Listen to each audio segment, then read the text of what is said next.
આપ સર્વોને હેતપૂર્વક જય શ્રી સ્વામિનારાયણ।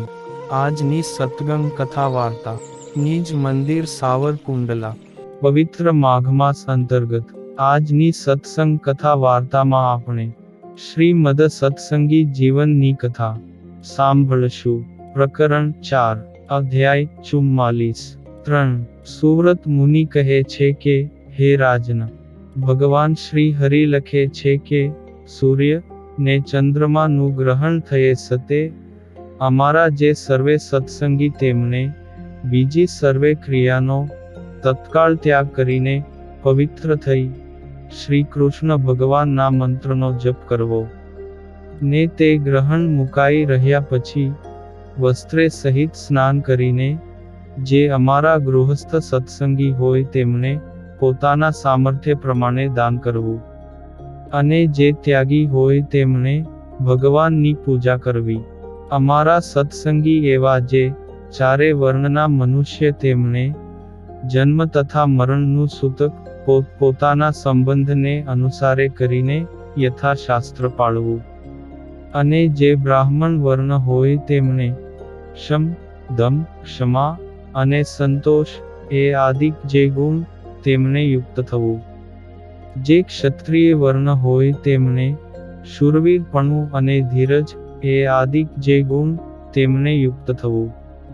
વૈશ્ય વર્ણ હોય તેમને કૃષિ કર્મ તથા વણજ વ્યાપાર ને વ્યાજવટો આદિક જે વૃત્તિઓ તેમને કરીને વર્તવું અને જે શૂદ્ર વર્ણ હોય તેમને બ્રાહ્મણાદિક 3 વર્ણની સેવા કરવી આદિક જે વૃત્તિઓ તેમને કરીને વર્તવું।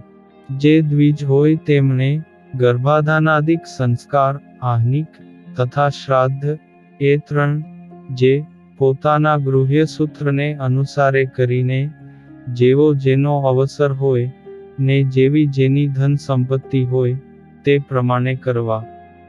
ક્યારેક જાણે અથવા અજાણે જો નાનું મોટું પાપ થઈ જાય તો પોતાની શક્તિ પ્રમાણે તેનું પ્રાયશ્ચિત કરવું। 4 વેદ તથા વ્યાસ સૂત્ર તથા શ્રીમદ ભાગવત નામે પુરાણ અને મહાભારતને વિશે તો શ્રી વિષ્ણુ સહસ્રનામ તથા શ્રી ભગવદ ગીતા તથા વિદુરજીએ કહેલી જે નીતિ અને સ્કંદ પુરાણનો જે વિષ્ણુ ખંડ તેને વિશે રહ્યું એવું જે શ્રી વાસુદેવ મહાત્મ્ય ને ધર્મશાસ્ત્રના મધ્યમાં રહી એવી જે યાજ્ઞવલ્ક્ય ઋષિની સ્મૃતિ એ જે 8 સત્શાસ્ત્ર તે અમને ઇષ્ટ છે। પોતાના હિતને ઈચ્છતા એવા જે અમારા સર્વે શિષ્ય તેમને એ 8 સત્શાસ્ત્ર સાંભળવા અને અમારા આશ્રિત જે દ્વિજ તેમને એ સત્શાસ્ત્ર ભણવા ને ભણાવવા તથા એમની કથા કરવી। તે 8 સત્શાસ્ત્રમાંથી આચાર વ્યવહાર ને પ્રાયશ્ચિત એ 3નો નિર્ણય કરવો। તેને વિશે તો મિતાક્ષરા ટીકાએ યુક્ત એવી યાજ્ઞવલ્ક્ય ઋષિની સ્મૃતિનું ગ્રહણ કરવું।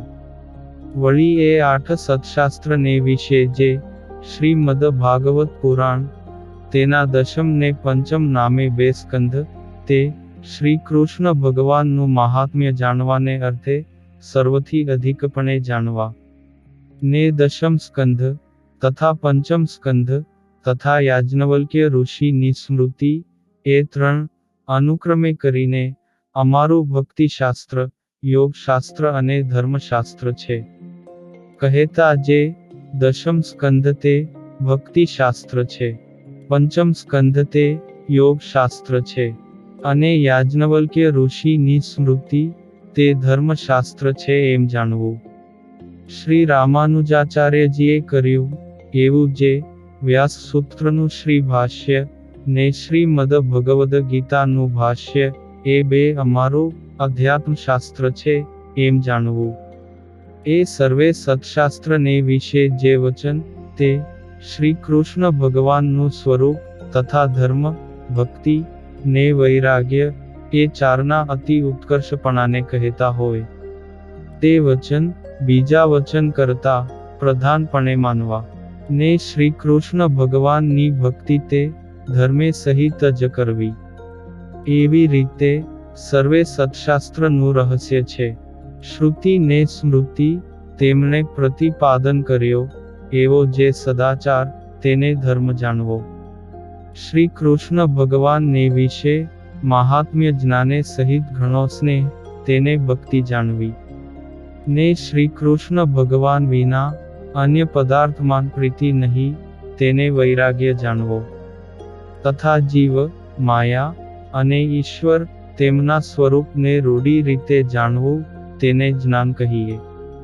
ને જે જીવ છે તે હૃદયને વિશે રહ્યો, ને અણુ સરખો સૂક્ષ્મ ચૈતન્ય રૂપ, ને સર્વે જાણનારો, તે પોતાની જ્ઞાન શક્તિએ કરીને નખથી શિખા પર્યંત સમગ્ર દેહ પ્રત્યે વ્યાપીને રહ્યો છે. તે અછેદ્ય, અભેદ્ય, અજર, અમર ઇત્યાદિક લક્ષણ જેના, એવો જીવ છે, એમ જાણવો.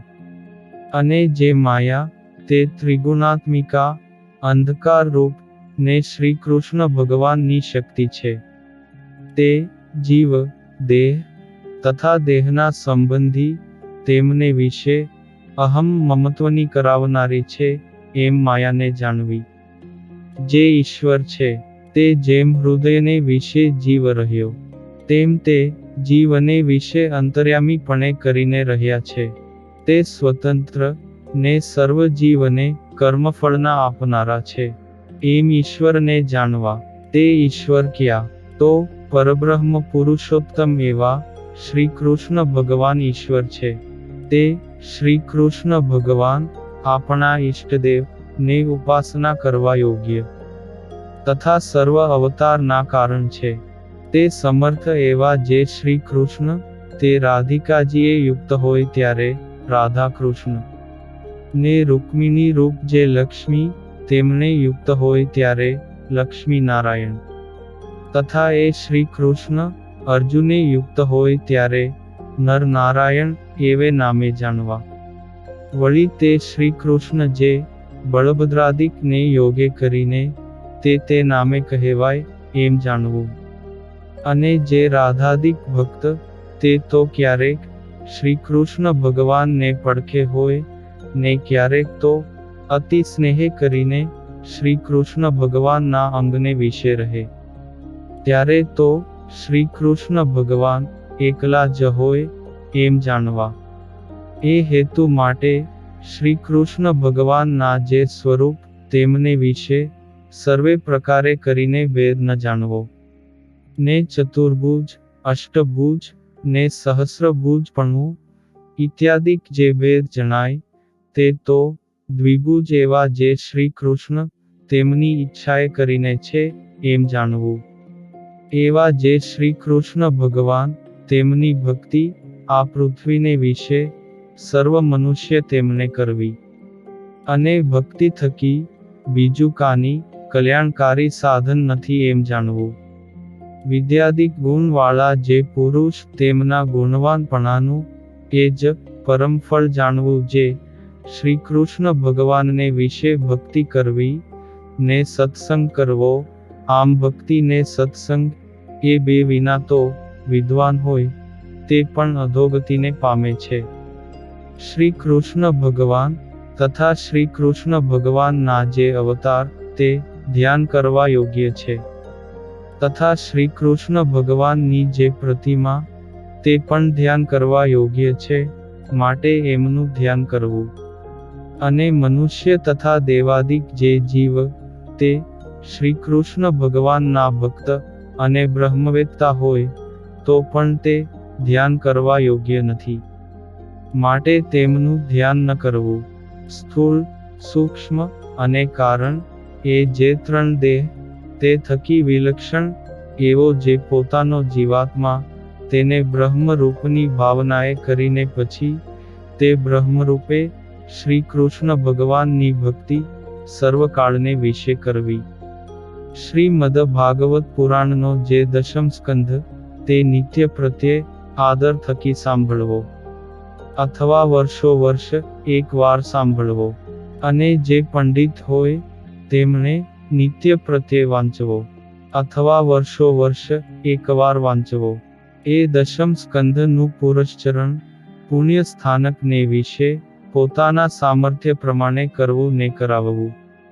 વળી વિષ્ણુ સહસ્રનામ આદિક જે સત્શાસ્ત્રનું પુરશ્ચરણ પણ પોતાના સામર્થ્ય પ્રમાણે કરવું ને કરાવવું. તે પુરશ્ચરણ કેવું છે? તો એ પોતાના મનવાંછિત ફળને આપે એવું છે. કષ્ટની દેનારી એવી કોઈ દેવ સંબંધી આપદા, મનુષ્ય સંબંધી આપદા કે રોગાદિક આપદા આવી પડે તેને વિશે તો જેમ પોતાની ને બીજાની રક્ષા થાય તેમ વર્તવું. પણ એથી બીજી રીતે ન વર્તવું. આચાર, વ્યવહાર અને પ્રાયશ્ચિત એ ત્રણ વાના તે દેશ, કાળ, અવસ્થા, દ્રવ્ય, જાતિ અને સામર્થ્ય એટલાને અનુસારે કરીને જાણવા. અમારો જે મત વિશિષ્ટાદ્વૈત છે એમ જાણવું. ને અમને પ્રિય એવું જે ધામ ગોલોક છે એમ જાણવું. અને તે ધામને વિશે બ્રહ્મરૂપે કરીને શ્રી કૃષ્ણ ભગવાનની સેવા કરવી તેને અમે મુક્તિ માની છે એમ જાણવું. આ જે પૂર્વે સર્વે ધર્મ કહ્યા તે અમારા આશ્રિત જે ત્યાગી ગૃહસ્થ ભાઈ સર્વ સત્સંગી ના સામાન્ય ધર્મ કહ્યા કહેતા કે સર્વ સત્સંગી માત્રને સરખા પાળવાના છે. અને હવે એ સર્વેના જે વિશેષ ધર્મ તેમને પૃથકપણે કરીને કહીએ છીએ. તેમાં હવે પ્રથમ ધર્મવંશી જે આચાર્ય અને તેમની પત્નીઓ તેમના વિશેષ ધર્મ કહીએ છીએ. અમારા મોટા ભાઈ અને નાના ભાઈ તેમના પુત્ર જે અયોધ્યા પ્રસાદજી અને રઘુવીરજી તેમણે પોતાના સમીપ સંબંધ વિનાની જે બીજી સ્ત્રીઓ તેમને મંત્ર ઉપદેશ ક્યારેય ન કરવો. અને તે સ્ત્રીઓને ક્યારેય પણ અડવું નહીં. ને તે સાથે બોલવું નહીં. તથા કોઈ જીવને વિશે ક્રૂરપણું ન કરવું. ને કોઈની થાપણ ન રાખવી. વ્યવહાર કાર્યને વિશે કોઈનું પણ જમાનગરું ન કરવું.